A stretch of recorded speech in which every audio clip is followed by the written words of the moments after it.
to do your chores? Francine nodded. And those chores would be... Francine thought for a moment. Oh, you know, cleaning my room, helping to make dinner.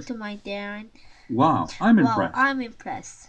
The brain whispered to Buster. I never hurry home to do my chores. They were standing behind Francine with Arthur and Muffy. Mr. Hanny scratched his chin. And you were hurrying, you say? That's right.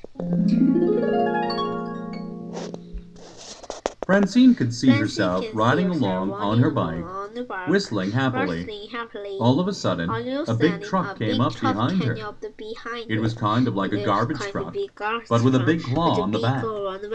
The claw reached down and grabbed Francine's bike.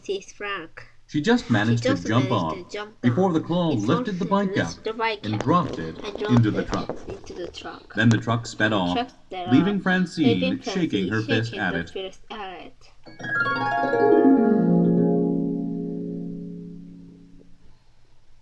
I don't suppose you got the license plate number, said the brain. Sorry, said Francine. I thought I was lucky just to escape with my life. Mr. Hanny tried to look concerned. I had no idea such trucks were roaming the streets. Giant claws, you say? I should report this to someone. We need to put out an APB, said Buster. APB, said Muffy. All Points Bulletin, Arthur explained. Buster nodded. The state police should blanket the highways. They should search every rest stop.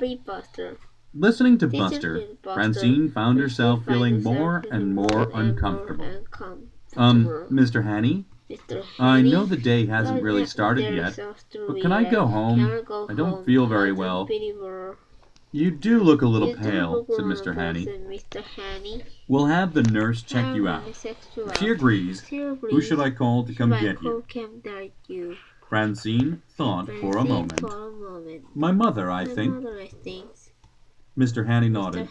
All right, Francine. Go wait in the nurse's office.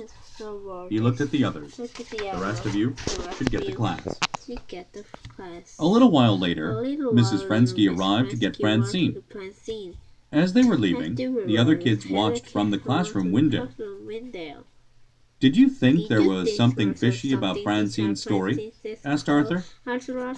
Fishy, said Sue Ellen. It sounded to me like Francine survived a terrible ordeal. Yeah, said Buster. But take it from me, the story didn't add up. I mean, does Francine really expect us to believe she was hurrying home to do her chores? How dumb does she think we are? I don't think Arthur meant that part, said Muffy. I think he was referring to the bike-eating truck. All right, said Mr. Ratburn. Let's get back to work. Said the brain. Such a truck does seem a little unlikely. Is it possible she invented that part to keep us from finding out who really took her bike? Why would she do that? Asked Muffy. Shouldn't whoever took it be punished? Unless, said Buster, unless the thief is somebody we all know. The others opened their eyes wide. You're right, said Arthur. We hadn't thought of that.